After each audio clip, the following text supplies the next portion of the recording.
സംസ്ഥാന ഗവർണറെക്കുറിച്ച് പ്രതിപാദിക്കുന്ന ഭരണഘടനാ അനുച്ഛേദം 153. സംഘടനകൾ സ്ഥാപിക്കുന്നതിനുള്ള ഇന്ത്യൻ പൗരൻ്റെ അവകാശത്തെക്കുറിച്ച് എവിടെയാണ് പ്രതിപാദിക്കുന്നത്? അനുച്ഛേദം 19C. പഞ്ചായത്ത് രാജ് സംവിധാനത്തിൻ്റെ അടിസ്ഥാന ഘടകം ഗ്രാമസഭ.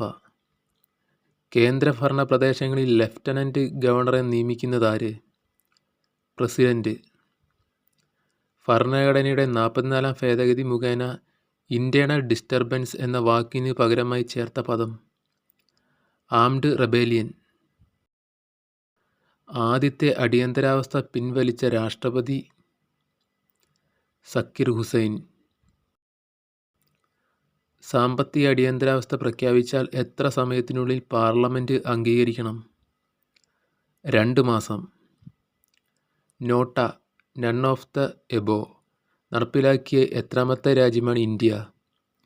14-ാമത്തെ.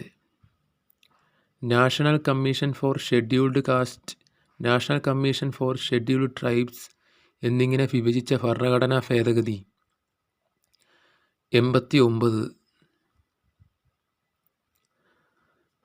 അരുണാചൽ പ്രദേശിന് സംസ്ഥാന പദവി നൽകിയ ഭരണഘടനാ ഭേദഗതി 55. UPSC ആസ്ഥാനം Dholpur house. Balwant Rai Mehta committee report പ്രകാരം ജില്ലയിലെ പരിഷത്തിൻ്റെ അധ്യക്ഷൻ ജില്ലാ കളക്ടർ. GSTയുമായി ബന്ധപ്പെട്ട ഭരണഘടനാ ഭേദഗതി 101. സംസ്ഥാന നിയമസഭകളിൽ ആംഗ്ലോ ഇന്ത്യൻ സമുദായ പ്രാതിനിധ്യത്തെക്കുറിച്ച് പ്രതിപാദിക്കുന്ന ഭരണഘടനാ അനുച്ഛേദം 333. ഏത് അനുച്ഛേദം പ്രകാരമാണ് ഗവർണർ മുഖ്യമന്ത്രിയെ നിയമിക്കുന്നത്? 164.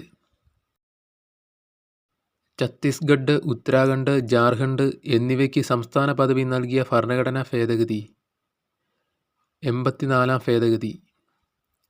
ഏത് കേസിലാണ് ആമുഖം ഭരണഘടന ഭാഗമാണ് എന്ന് കോടതി വിധിച്ചത്? കേശവാനന്ദ ഭാരതി കേസ്.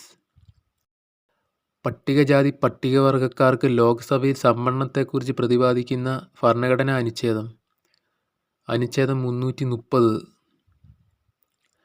രണ്ടാം ധനകാര്യ കമ്മീഷൻ്റെ അധ്യക്ഷൻ കെ സന്താനം. ഏറ്റവും കൂടുതൽ കാലം ചീഫ് ഇലക്ഷൻ കമ്മീഷണറായിരുന്നത് KVK സുന്ദരം. ഇന്ത്യയിലെ പഞ്ചായത്ത് രാജ് സംവിധാനത്തിൻ്റെ പിതാവെന്നറിയപ്പെടുന്നത് ബൽബന്ത് റായ് മേത്ത. ലോകായുക്ത രാജിക്കത്ത് സമർപ്പിക്കേണ്ടത് ആർക്കാണ്? ഗവർണർ. രണ്ടാമത്തെയും മൂന്നാമത്തെയും അടിയന്തരാവസ്ഥകൾ പിൻവലിച്ച ആക്ടിംഗ് രാഷ്ട്രപതി BT ജെട്ടി. രാജ്യത്തെവിടെയും സ്ഥിരതാമസമാക്കുന്നതിനുള്ള അവകാശത്തെക്കുറിച്ച് എവിടെയാണ് പ്രതിപാദിച്ചിരിക്കുന്നത്? അനുച്ഛേദം 19(1)(e). ഇന്ത്യക്ക് ഒരു പ്രസിഡന്റ് ഉണ്ടായിരിക്കണമെന്ന് വ്യവസ്ഥ ചെയ്യുന്ന ഭരണഘടനാ അനുച്ഛേദം 52.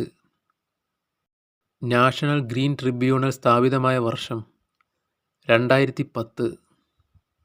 ഏത് കേസിലാണ് ആമുഖം ഭരണഘടനയുടെ ഭാഗമല്ല എന്ന് കോടതി വിധിച്ചത്? ബേരുബാറി കേസ്. ഭരണഘടനാ നിർമ്മാണ സഭയിൽ യൂണിയൻ പവേഴ്സ് കമ്മിറ്റിയുടെ തലവൻ ജവഹർലാൽ നെഹ്റു. ഇന്റർ പാർലമെൻ്ററി യൂണിയനിൽ ഇന്ത്യ അംഗമായ വർഷം 1949.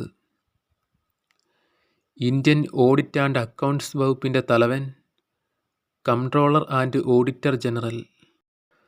ലോകായുക്തയെയും ഉപലോകായുക്തയെയും പദവിയിൽ നിന്ന് നീക്കം ചെയ്യാൻ ആർക്കാണ് അധികാരം? സംസ്ഥാന നിയമസഭയ്ക്ക്.